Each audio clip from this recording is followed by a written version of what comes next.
How does a 500-ton airplane stay airborne? A 500-ton airplane does not look like it belongs in the air. On the runway, it looks almost stubbornly heavy, resting on landing gear that has to hold back fuel, cargo, passengers, galleys, wiring, water tanks, engines, luggage, and wings broad enough to cast a shadow across a small street. The tires sit slightly flattened under the load. Heat shimmers above the pavement. Then the engines build from a low rumble into a deep roar. The runway markings begin to smear beneath it, and the enormous machine lifts away with surprising calm. There is no magic in that moment. The airplane is not defeating gravity. It is making the air around it behave in a very precise way. Long before giant airliners carried people across oceans, the dream of lifting heavy things into the sky began with lighter, stranger, more fragile experiments. People watched birds riding thermals, studied feathers, raised kites into the wind, and built gliders from wood, cloth, wire, and a dangerous amount of confidence. In ancient China, kites showed something important. Air could hold an object above the ground when shape, angle, and wind worked together. Much later, experimenters in Europe began pulling the idea of flight away from legend and closer to mechanics. The breakthrough was not simply imagining a machine with wings. It was realizing that wings did not have to flap like a bird's wings to create lift. One of the most important early figures was Sir George Cayley, who helped describe the basic layout that still hides inside the modern airplane. A fixed wing to create lift, a separate source of propulsion to move the aircraft forward and control surfaces to guide it through the air. Today that sounds almost obvious, but at the time it changed the entire problem. Flight was no longer only about imitating birds feather by feather. It became a question of shaping a machine so moving air would do useful work around it. Before anyone could think about lifting 500 tons, they had to answer something much more basic. How can anything heavier than air rise and stay there? Early aircraft were delicate, nervous machines. A pilot sat exposed in the open wind, surrounded by wooden spars, stretched fabric, tensioned wires, and a small engine that shook with the rough energy of farm equipment. The wing was not just a flat plank pushed through the sky.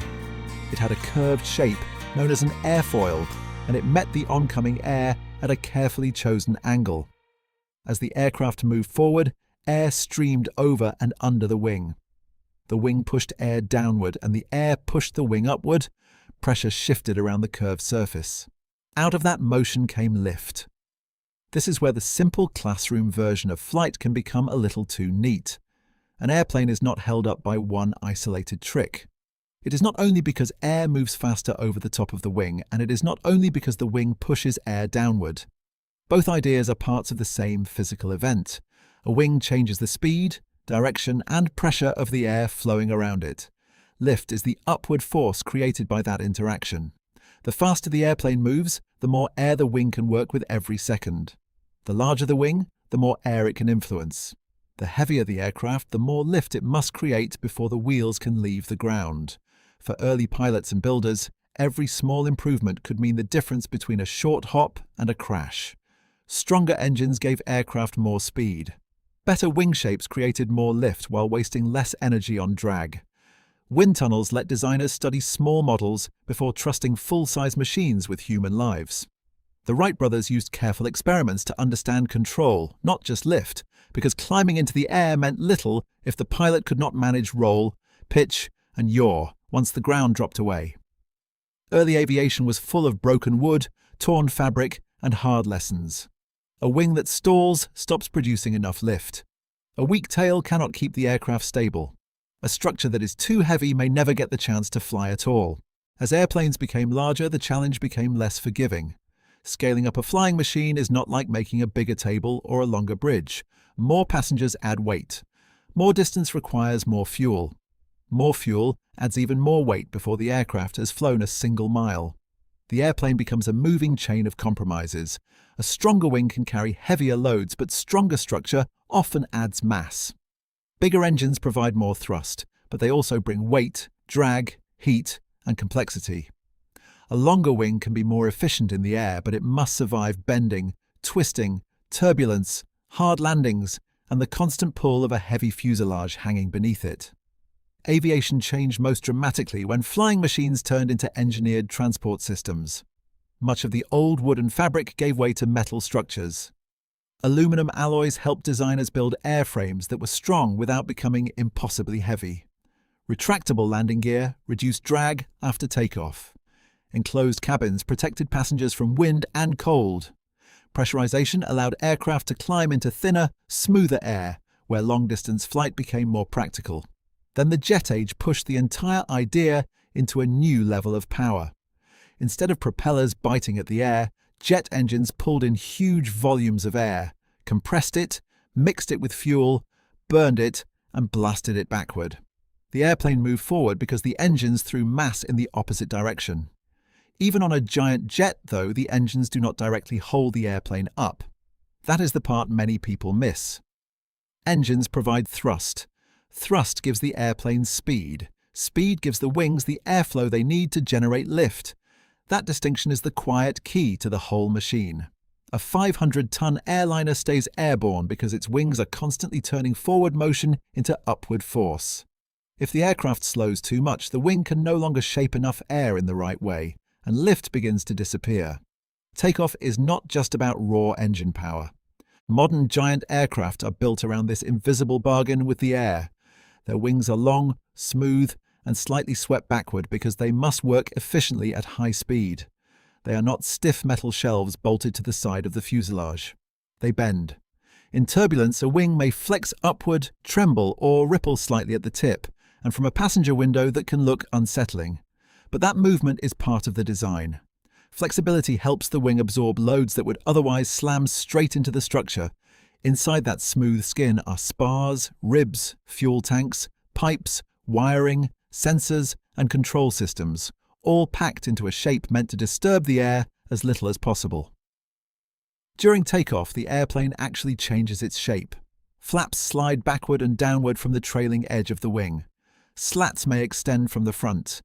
These devices increase the wing's area and change its curve, helping it create more lift at lower speeds. A clean wing is excellent for fast cruise when the aircraft is slicing through thin air high above the weather. But that same clean shape is not ideal when the airplane is heavy, slow, and still close to the runway.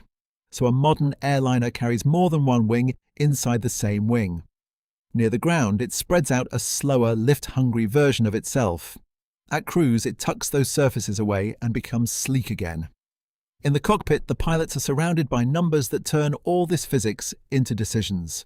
They do not simply sense when a giant airplane is ready to fly. They rely on carefully calculated takeoff speeds based on weight, runway length, temperature, wind, air pressure, flap setting, and engine performance. Hot air is thinner, so wings and engines have less dense air to work with. High-altitude airports create the same problem before the airplane even starts rolling. A wet runway can change stopping distance. A heavily loaded aircraft needs more speed before it can safely lift off. The same jet on the same runway can behave differently depending on the air wrapped around it that day. Once airborne, the aircraft does not simply climb until it runs out of sky. It settles into a cruising altitude where lift, weight, thrust, and drag are held in balance. The wings keep working the air downward. Gravity keeps pulling the airplane toward Earth. The engines keep pushing it forward. Drag keeps trying to slow it down. At cruise altitude, the air is thinner, which reduces drag and makes long-distance flight more efficient. But it cannot be too thin. The wings still need air to produce lift, and the engines still need air to breathe. That is why large airliners live in a carefully chosen layer of sky. Not too low, where drag wastes fuel, and not too high, where the air becomes too thin to use comfortably. One of the stranger details is that a heavy airplane can become easier to fly as the journey continues. Over a long flight, it may burn tens of tons of fuel. Hour by hour, the aircraft becomes lighter. A jet that was too heavy to climb directly to its most efficient altitude after takeoff may be able to step higher later, once enough fuel has been burned away. The airplane that lands is not quite the same airplane that took off. Its weight, balance, best altitude, and performance are quietly changing throughout the flight. Another hidden twist sits inside the wings themselves. On many large aircraft, fuel is stored in the wings, not only in tanks inside the fuselage. That can sound strange at first, until the structure explains it. In flight, the wings are lifting upward while the heavy fuselage hangs below them. Storing fuel inside the wings places some of the weight closer to where the lift is being created, which can help reduce certain bending loads. Even the fuel is not just cargo for the engines, it becomes part of the airplane's structural logic. A 500-ton airplane stays airborne because every major part of it is working inside the same negotiation with the air. The engines create speed. The wings turn that speed into lift. The structure carries the load. The controls keep the machine balanced.